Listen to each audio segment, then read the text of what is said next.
सगळ्यात पहिले म्हणेन की चंड प्रचंड बंद कर, चंड प्रचंड बंद कर, जाती पाती बंद कर. म्हणजे कोणीतरी असं मला वाटतं की इतका बंड करावा, इतका प्रचंड बंड करावा, या जातीपाती संपाव्या. मंचवतावरील सगळे वडीलधारी मंडळी, माझे सगळे मित्र मंडळी आणि समोर बसलेले माझे मुलं आणि मुली, म्हणजे माय सन अँड डॉटर्स.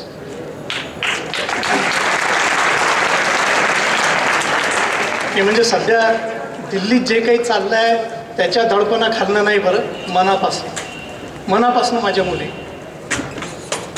आज मी ही पत्रिका इथं सोबत घेऊन आलेलो आहे आणि जेव्हा ही पत्रिका वाचली तेव्हा मला थोडेसे याच्यात काही विसंगती आढळल्या.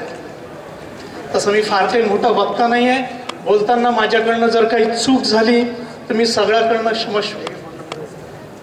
सगळ्यात पहिली विसंगती जी इथं आढळली ती म्हणजे मंचकावर इतक्या मोठ्या लोकांचा गौरव केला गेला, सगळी मंडळी खूप मोठी आहे, फक्त त्याच्यात एकच विसंगती जी होती ती म्हणजे डॉक्टर अभय पाटील. नाही म्हणजे मी एक व्यावसायिक आहे, व्यवसाय करतो आहे आणि मी खरं या गौरवासाठी तेव्हाच पात्र होईल जेव्हा मी काहीतरी या समाजासाठी करेल.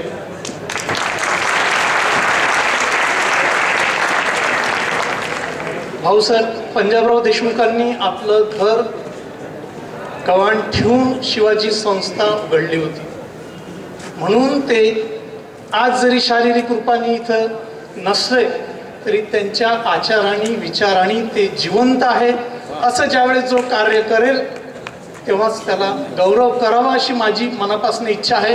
पण तरी मी या सगळ्या संस्थेच्या याला मान देऊन इथं आलो.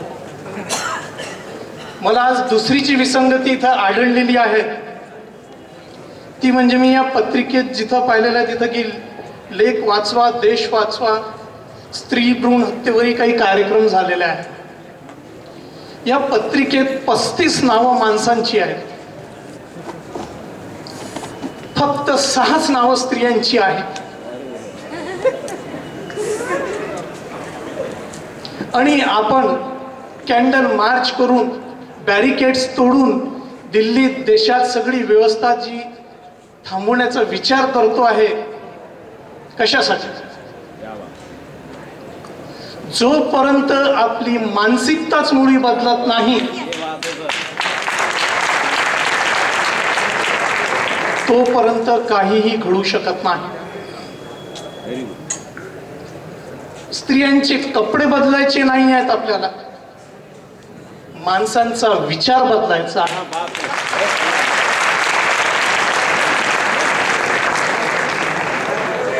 तिसरी विसंगती जी आढळली मला या पत्रिकेत की याच्यावर काहीतरी वक्तृत्व स्पर्धा याच्यात झालेली आहे आणि ती FDI वर झालेली आहे. ज्या देशाची इकॉनॉमी 50% इकॉनॉमी नळाच्या पाण्यावर संपते,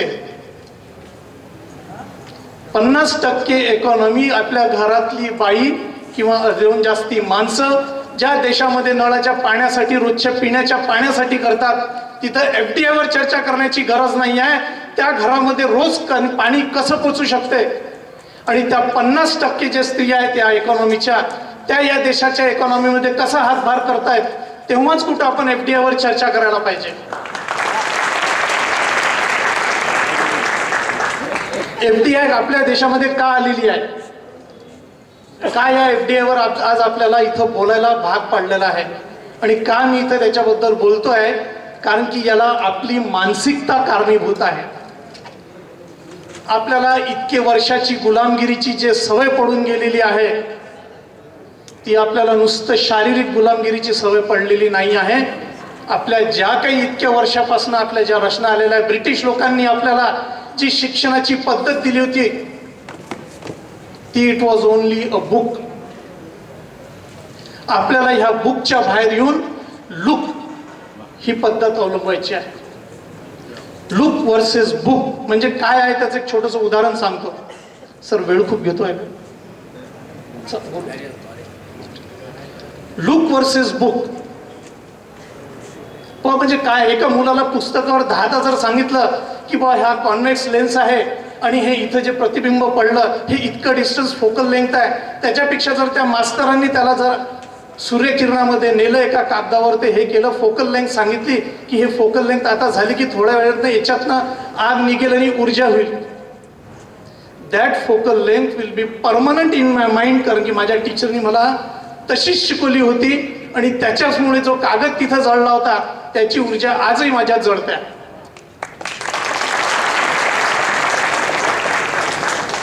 का मानसिकता बदलते? कारण की इथे बसलेल्या प्रत्येक विद्यार्थ्याला काय वाटते की बाबा मला शिक्षणानंतर काय जॉब भेटेल. ही जी ॲटिट्यूड आहे ही गुलामगिरीची आहे. ॲटिट्यूड शुड बी की बाबा मी काय जॉब कोणाला देऊ शकतो, मी काय जॉब क्रिएट करू शकतो आणि कसे जॉब निर्माण करू शकतो. मी जेव्हा माझं आयकॉन हॉस्पिटल उघडलं, आज तिथं जवळपास 482 स्टाफ आहे. त्याच्यावर निगडीत अजून 1,500 कुटुंब त्याच्यावर पोट भरतात आणि जवळपास 150 डॉक्टरांची ती संघटना आहे. जेव्हा मी आयकॉन हॉस्पिटल उघडलं होतं तेव्हा मला कधीच असं वाटलं नाही की मी तिथं नोकरी करावी म्हणून. I want to give services to people. मला तितकं मोठं व्हायचं आहे. जेव्हा ही 30 कोटी रुपयाचे मी आयकॉन हॉस्पिटल उघडलं त्या दिवशी माझ्याजवळ तितके पैसेही नव्हते आणि मोठे होण्यासाठी तितक्या पैशाची गरज असते असं जर कोणी इथं बसलेल्याच्या डोक्यात असेल तर त्यांनी ते आज काढून दाखवायचं, काढून टाकायचं. मोठं होण्यासाठी पैशाची गरज नाही आहे, आयडियाची गरज आहे. It's the idea whose time has come. या आयडिया तुम्हाला मोठ्या करायच्या आहेत.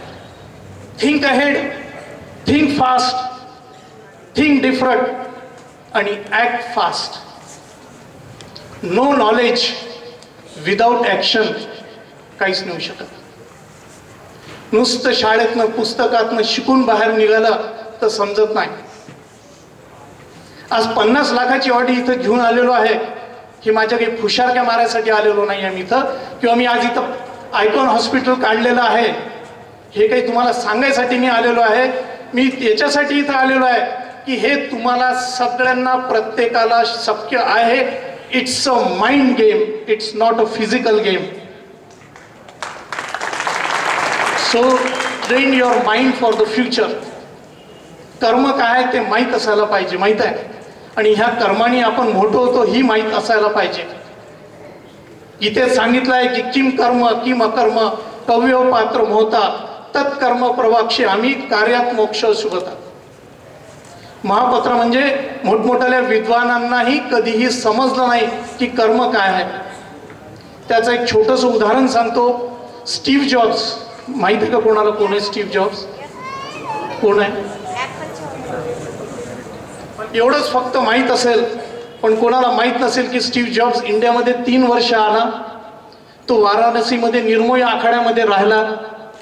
त्यांनी हिंदू धर्माचं अध्ययन केलं आणि त्याला कर्माची भूमिका काय आहे, कर्माची भूमिका काय आयुष्यात हे तो समजून गेला आणि त्यांनी ठाण मांडलं की मी याच्यानंतर काहीतरी या जगासाठी कर्म करेन. त्याच्यानंतर स्टीव्ह जॉबने कधीही आयुष्यात पायात जोडे घातले नाही, कधीही त्यांनी नॉनव्हेज खाल्लं नाही. बिल गेट्स त्याच्या घरी गेला तर त्याच्या घरात बसायला खुर्ची नव्हती, त्याच्या घरात फर्निचर नव्हतं. तो आसन मांडून खाली जमिनीवर बसायचा. त्याच्यानंतर त्यांनी साध्या ट्रान्समीटरचा अभ्यास करून त्याच्यानंतर टच स्क्रीन्सपासनं तर आयपॅड आयफोनपर्यंत या जगाला दिलेला आहे. आणि तो मेला तर त्यांनी आपलं सगळं आपल्या सगळ्या कंपनीतल्या सगळ्या लोकांना दान करून दिलं. सिक्युरिटी गार्डपासनं तर थेट कंपनीचा, आणि तो जितके वर्ष ॲपलचा MD होता त्यांनी कधीही पगार घेतला नाही. आणि मी मागच्या 1 वर्षापासून आयकॉन हॉस्पिटलचा MD आहे. मी त्याचं कधीही पाणी पित नाही आणि कधीही पगार घेत नाही. मला तिथं 1.25 लाख रुपये पेमेंट होतं, मी घेत नाही.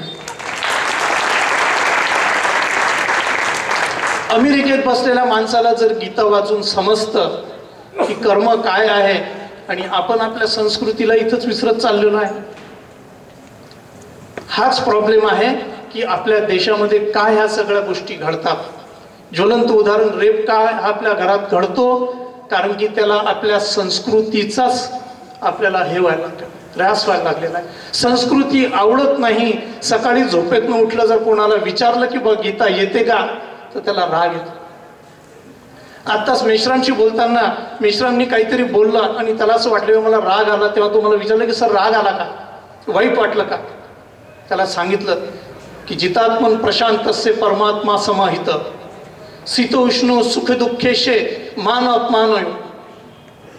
अरे इतके जर शिकलो आहे मीही, इतके जर आपण सगळं शिकलेलो आहे, आपण सगळे जितात्मन म्हणजे ज्यांनी आत्म्यावर जीत मिळवलेली आहे, शांतता ज्यांनी काढलेली आहे, ज्याला समाहित झालेला आहे, अशा माणसाला सुख दुःख काहीच नको आयुष्यात. मान अपमान नको. कशासाठी एवढा मान द्यायचा कोणाला, कशा. मला काहीच वाटत नाही. मला कोणी शिवी दिली तरी राग येणार नाही, म्हणे कोणाला काही मला म्हटलं तरी राग येणार नाही, कारण की मी त्या प्रशांतात्मा झालेला आहे. मला गीतेचं पूर्ण अध्ययन झालेलं आहे. आलं लक्षात. म्हणून आपल्या संस्कृतीचा सगळ्यात पहिले ऱ्हास करू नका. त्याच्याचमुळे आपल्यावर ही सगळी परिस्थिती आलेली आहे. आज आपल्याला कॅन्डल मार्च करायची जी गरज आलेली आहे, कारण की आपली मानसिकता खालवलेली आहे. आपल्या मुलींचे कपडे खालवत्या ना, काय गरज आहे त्याला विचार करायचा. त्यांचे कपडे किती जरी वर गेले तरी आपली नजर मात्र खाली जमिनीवरच असली पाहिजे आणि विचार आकाशाकडे असले पाहिजे, तरच या देशाची प्रगती होईल. नाही तर आपण असेच राहणार.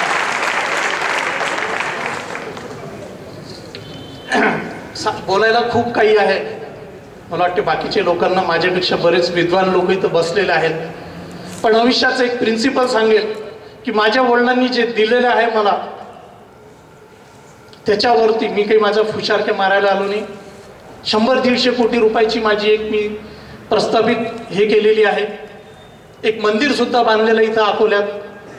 आलं लक्षात. आणि प्रत्येक ठिकाणी जाऊन विद्यार्थ्यांना हे करत राहतो.